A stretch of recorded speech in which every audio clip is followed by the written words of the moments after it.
If you do not want to listen to reality... Your Excellency, hang on, Your Excellency, because I need you to address a very important issue here. And that is one of a trust deficit. There are Kenyans who watch you, Your Excellency, and I don't know whether you are aware that they don't trust what you say. They don't believe what you say. Are you aware, Your Excellency, for example, that a lot of Kenyans increasingly don't associate the truth with you? That is your assessment, because you have never associated the truth with me from the beginning. No, there's quite a number of Kenyans. No, I mean, that is we asked people before we came here this evening. Assessment. Yeah. And many of those that responded to me directly, and to even our platforms, on KTN News, on Spice FM, on NTV, on Citizen, and we were asking them, what question should we ask the president this evening? And the one thing that many of them were saying is, when will he stop lying? So it's not Linus. Can he tell us the truth this time? Let me say the following. I told the people of Kenya that I would reduce the prices of fertilizer from 7,000 to 2,500. I don't know how that is a lie, because they buy it at 2,500. Okay. I told the people of Kenya we're going to have a housing program. A housing program is underway in Kenya. I can tell you, Linus, that whether you believe me or not, facts will not change. Yeah, facts are not changed by who says it. And allow me to step back a bit, Your Excellency. Facts are very stubborn. Allow me to step back a bit. Yes. And what I'll do is we'll play clips, just a little combination of clips of yourself speaking not too long ago, and I want us to listen to that. I'll stand out of the way because you said it's me that doesn't share the truth with you, and I would like you to respond to yourself, to the clips that we are going to play. But you see, Linus... Let's watch that, Your Excellency. I think, Linus, you don't bring clips that are in a biased way.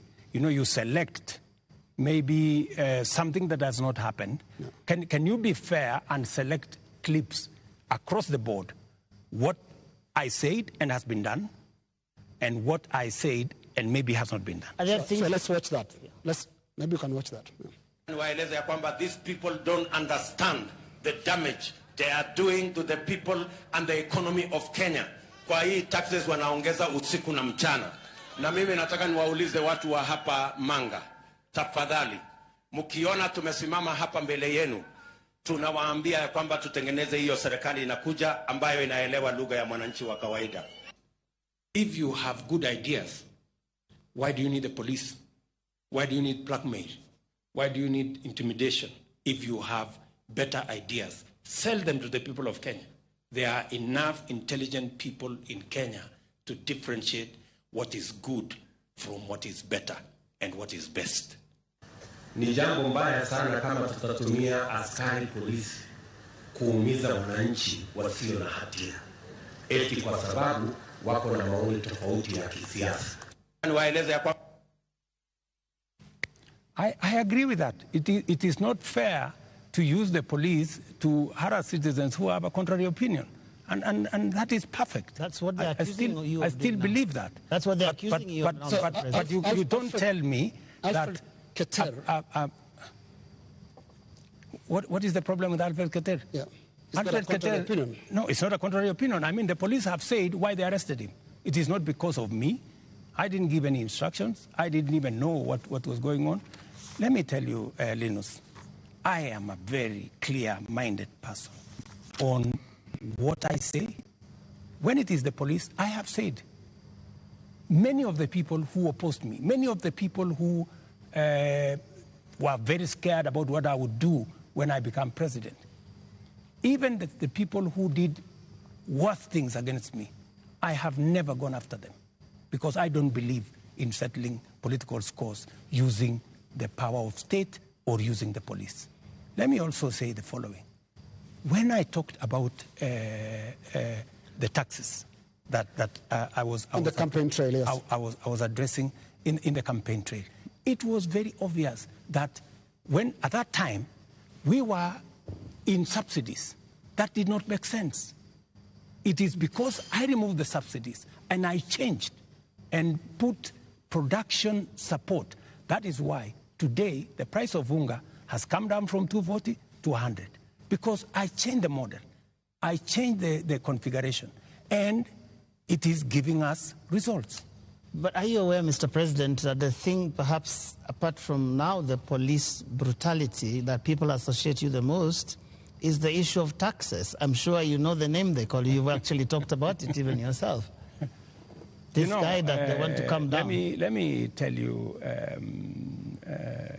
my good brother, Akia. When I came into office and I assessed the situation, and it was no longer possible for us to borrow money, I had to be honest with the people of Kenya. I had to tell them we have two options, right?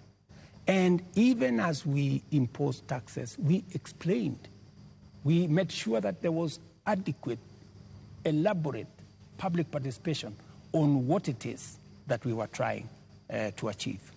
And let me tell you the following. I have done the best that I could globally. Today, our country has tremendous respect from many quarters globally because of what I have done. I have raised the profile of our country. Today, I was in Narok, and the tourism numbers in 2022, 1 million tourists. In 2023, last year, 2 million tourists. This year, by God's grace, we will get to 2.7 million tourists because of the profile that I have done for the country. I know somebody will say that, that there is no truth in that, but call the tourism sector. They will tell you themselves that all hotels in Kenya today are operating 80% upwards, which is a new phenomenon in Kenya. I will also tell you that the international community have developed enormous confidence in Kenya. I see people who are saying, why did William Ruto go to China? Why did William Ruto go to Europe? Why did William Ruto go to America? Let me just tell you the following. When I went to China, we got money to be able to put equipment in 70 of our technical training colleges. Today, the contract has been signed, the equipment is being manufactured. When I went to China, we got money to build Bosto Dam that has been waiting, that will serve the counties of Bomet and Kericho.